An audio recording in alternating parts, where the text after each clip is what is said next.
अरे नहीं आ सकता। अरे कितनी बार बोलना पड़ेगा कि नहीं आ सकता हूं। नहीं,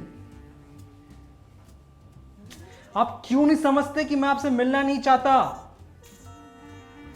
अरे चले जाओ ना मेरे जीवन से। अरे नहीं।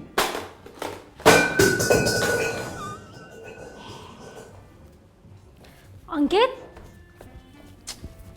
क्या हुआ? क्या हुआ अंकित? अरे पापा का फोन था। वो आपके पापा का फिर से बुला रहे हैं क्या? अच्छा बताओ, क्या चाहिए था उन्हें? वो चाहते कि मैं आके उनसे मिलूं। अंकित, इतने साल हो गए, उसके बावजूद आप अभी तक उनसे गुस्सा हो? तो ना हो गुस्सा। अरे क्या किया है मेरे लिए उन्होंने। सिर्फ दुख ही और दुख दिया है मुझे। अंकित, हमारी शादी के बाद से आपने अभी तक उनसे बात नहीं की है। मैं जानती हूँ कि आप ये सुनना पसंद नहीं करोगे, फिर भी मैं आपसे कह रही हूँ। मुझे लगता है कि आपको उनको माफ़ कर देना चाहिए और यही आपके लिए बेहतर होगा। क्या बोल रही हो तुम? तुम्हें पता भी है तुम क्या कह रही हो? मैं जानती हूँ, यही ना कि वो बहुत शराब पिया करते थे, तुम्हारी मम्मी को तुम्हारे सामने मारा करते थे, और 2-2 3-3 हफ्ते हो जाते थे और वो घर भी नहीं आते थे। मैं उनसे मिलने नहीं जाऊंगा अंजलि। अरे बाबा, मैं आपको उनसे मिलने के लिए नहीं कह रही हूँ। मैं कह रही हूँ कि आप बस उन्हें क्षमा कर दो। और देखो, आप भी तो कोई परफेक्ट नहीं हो ना, फिर भी मैंने आपसे शादी की ना, और आपके साथ खुश भी हूँ। और ना तो आप कभी परफेक्ट थे और ना कभी आप परफेक्ट बन सकते हो, क्योंकि हम सब पापी हैं और आप भी पापी हो, फिर भी परमेश्वर ने हमें क्षमा किया है। देखो अंकित, परमेश्वर से आने वाली जो माफ़ी होती है ना, वो बड़ी कीमत चुका करके आती है। और ये कीमत सचमुच में यीशु मसीह ने चुकाई, अपनी जान को दे करके। हमारे पापों के लिए उसने अपनी जान दे दी। और देखो, उसकी तुलना में हम क्या ही कर रहे हैं? क्या हमने कुछ किया है? क्या हमें कोई कीमत चुकानी पड़ रही है? कुछ भी नहीं, बस माफ़ ही तो करना है। अरे ऐसा नहीं है कि मैं उनको माफ़ नहीं करना चाहता हूँ। मैं चाहता हूँ उन्हें माफ़ करना यार, लेकिन मैं नहीं कर पा रहा हूँ। अरे कितना दुख दिया उन्होंने मुझे यार। अंकित, परमेश्वर से मिलने वाली जो क्षमा है ना, वो हम सबके लिए ज़रूरी है। हमारे पास्ट के लिए, हमारे प्रेजेंट के लिए, हमारे फ्यूचर के लिए। और मैं आपसे यही तो कह रही हूँ कि आप उन्हें माफ़ कर दो, जैसे परमेश्वर ने आपको क्षमा किया।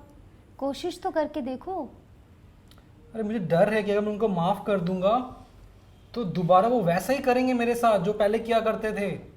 अंकित, क्षमा करने का मतलब ये नहीं है कि जो उन्होंने आपके साथ किया है उसको आप भूल जाओ, या फिर उस सच्चाई को हटा दो कि उनके द्वारा आपके जीवन में आपको चोट लगी है। किसी को पाप करते रहते देना, या फिर आपके साथ जो गलत करते रहे हैं उनको ये सब अनुमति देना नहीं है। मैं ये नहीं कह रही हूँ। मैं बस आपसे ये कह रही हूँ कि आप उन्हें क्षमा कर दो। आपके साथ कोई अगर गलत करता रहे, उसको अनुमति देने के लिए नहीं कह रही हूँ। देखो, मुझे पता है कि क्षमाशीलता के बाद फिर से एक चोट खाने के लिए हमको तैयार रहना है। हम चोट बाद में भी खा सकते हैं, ऐसा नहीं है कि उसके बाद हमको कोई चोट नहीं लग सकती। और पर सबसे पहले, जैसे परमेश्वर ने हमको माफ़ किया है, वैसे ही हमको दूसरों को भी माफ़ करना है। और आप उनके लिए नहीं, अपने लिए उन्हें माफ़ करो। मैं ये कहना चाहती हूँ। ये क्या बात हुई कि मैं अपने लिए उनको माफ़ करूं?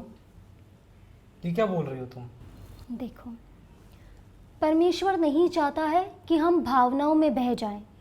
जब हमें किसी से हर्ट मिलता है, दुख मिलता है, घाव मिलता है, तब हमारे अंदर वो नाराज़गी जो रहती है, वो हर्ट रहती है, तब पर हम किसी की मदद नहीं कर सकते। और प्रभु चाहता है जैसे उसने हमें क्षमा किया, हम भी औरों को क्षमा करें। इससे क्या होता है, जब आप उन्हें क्षमा कर दोगे ना अंकित, आप आज़ाद हो जाओगे उन्हें क्षमा करने के बाद, और दूसरों की मदद कर पाओगे जो इन सब चीज़ों से गुज़र रहे हैं। चलो, मैं आपके लिए प्रार्थना करती हूँ। पिता, हम धन्यवाद करते हैं परमेश्वर और अंकित को आपके हाथों में सौंपते हैं। परमेश्वर, हम आपसे प्रार्थना करते हैं, आप जानते हैं कि वो अभी तक अपने पिता को क्षमा नहीं कर पाए हैं। प्रभु, हम आपसे चाहते हैं कि वे खुद से अपने पिता को क्षमा नहीं कर सकते जब तक कि आप उन्हें अनुग्रह ना दें। परमेश्वर, आप उन्हें अनुग्रह दीजिए और अपने प्रेम से भरिए ताकि परमेश्वर वो अपने पिता को क्षमा कर पाएँ और उसके बाद वो आज़ाद हो पाएँ, स्वतंत्र हो पाए परमेश्वर इस घाव से। प्रभु परमेश्वर, हम आपसे ये प्रार्थना मांगते हैं यीशु मसीह के नाम में, आमीन। तो हम इसलिए क्षमा करते हैं क्योंकि परमेश्वर ने पहले हमें क्षमा किया। परमेश्वर द्वारा दी गई क्षमा बड़ी कीमत चुका कर दी गई है। उसकी तुलना में जब कोई हमारे साथ बुरा करता है, उसको हमें माफ़ करना है। क्षमाशीलता यह नहीं कि जिसने आपके साथ गलत किया उस गलत को भूलना या इस बात को अनदेखा करना कि आप चोट पहुंचाए जा रहे हैं, परंतु क्षमाशीलता यह नहीं कि आप जो चोट पहुंचाए गए हैं उसे भूलना या आपने चोट पहुंचाई है उसे अनदेखा करना। यह सिर्फ जो रिश्ता टूट चुका है उसे ठीक करना है, जैसे इस केस में अंकित के पिता के द्वारा।